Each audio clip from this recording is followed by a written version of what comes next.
সুযোগ পেয়েছি world yoga day এর মেইন ইভেন্ট দেশের মধ্যে এখানে হচ্ছে, আমাদের প্রাইম মিনিস্টার নিজে পার্টিসিপেট করছেন, তাকে সামনে রেখে আমরা কলকাতাতে এই কম সময়ের মধ্যে স্বচ্ছতা সহ জাগরণ, জনগণকে সচেতন করা, এই কাজগুলো করার জন্য এখানে আসা। এবং মাননীয় অগ্নিমিত্রা পাল মহোদয়া, মাননীয় কমিশনার এবং আমি আমাদের বক্তব্যে কলকাতার গুরুত্ব, কলকাতাকে কেন আরো ডেভেলপমেন্ট করতে হবে সেটা বলেছি। এখানে 14 জন মতো এমএলএ আছেন, মানে আমাদের যাদবপুর, টালিগঞ্জ এগুলো নিয়ে কসবা, বেহালার পাঁচি।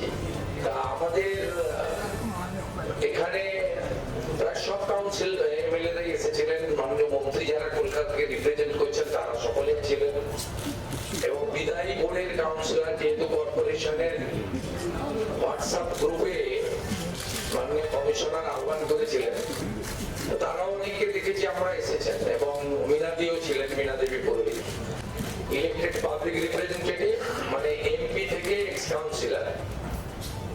সবার একটা ভালো মেলবন্ধন হলো। মাননীয় প্রধানমন্ত্রীকে, তার আগমনকে আমরা সামনে রেখে এই কর্মসূচি সফল করব, এবং 21 তারিখ একটা মেগা, সব আগের সব রেকর্ড ভেঙে যাবে আমার বিশ্বাস। শুধু 35-36 হাজার লোক ওখানে যোগা করবে তা নয়, কলকাতার সব ওয়ার্ড, সব রাস্তাতে যোগা, মানে যোগা পূজা হবে বলা যেতে পারে।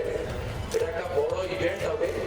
এটা ক্যাম্পেইনিংটা আজকে আমরা স্টার্ট করে দিলাম, ইটস ভেরি গুড। মানে আমাদের শুরুটা খুব ভালো হলো বলতে পারি। 6 মাসের মধ্যে নির্বাচন করবেন আপনারা?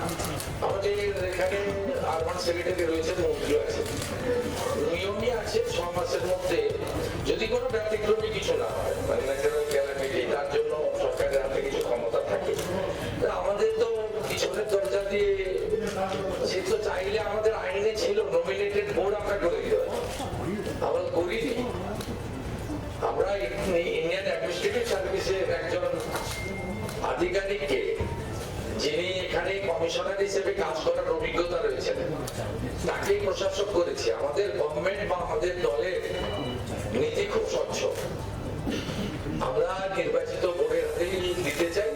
এবং আমরা, আপনি লক্ষ্য করবেন, আমাদের ইউডিএমএ ডিপার্টমেন্ট থেকে মাননীয় মন্ত্রীর নির্দেশে আমাদের প্রধান সচিব, তিনি যে অর্ডার ইস্যু করেছিলেন, তাতে যারা এখানে মেজরিটি ছিলেন দিদের টাইম, তাদেরকে স্কোপ দেওয়া হয়েছে 72 ঘন্টার মধ্যে মেয়র সিলেকশন করতে, কারণ এই অচলাবস্থা থাকতে পারে না। তারা যদি একমত না হতে পারে, তাদের লোকেরা যদি সবাই মেয়র হতে চায়, সে তো তার জন্য তো সরকার বা আমরা দায়ী হতে পারি না। আর কলকাতা কর্পোরেশনের day to day basic minimum amenities পরিষেবা, সেটা তো তালা চাবি লাগিয়ে রাখা যায় না। ইটস এ ভেরি, ফায়ার ব্রিগেডের মতো, পুলিশের মতো, এবার হেলথের মতো এমার্জেন্সি সার্ভিস। এটা তো পলিসি মেকিং ডিপার্টমেন্ট নয়, delivery department, day to day service department. এর কোনো শনিবার নেই, রবিবার নেই, ছুটির দিন নেই, মিড নাইট নেই, আর্লি মর্নিং নেই, 24/7। কলকাতা শহরে তো এখনো কিছু রাস্তা ভোর 5টার সময় আপনার পাইপ দিয়ে রাস্তা পরিষ্কার হয়, এটা তো অন্য শহরে নেই। কলকাতার তো একটা ঐতিহ্য রয়েছে।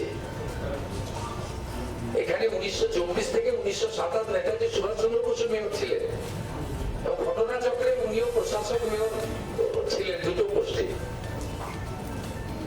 ন্যাচারালি এই জায়গায় কলকাতাটাকে খুব একটা আপনি ওইভাবে আপনার এতে ধরে রাখতে পারেন না। কলকাতা কর্পোরেশন এলাকার এমএলএদেরকে পাওয়ার দেওয়া হয়েছে, সার্টিফিকেট তারা ইস্যু করতে পারে। যে সার্টিফিকেট গুলো মানে কাউন্সিলরদের ছিল, সেটা এমএলএদেরও সার্টিফিকেট অ্যাকসেপ্ট হবে।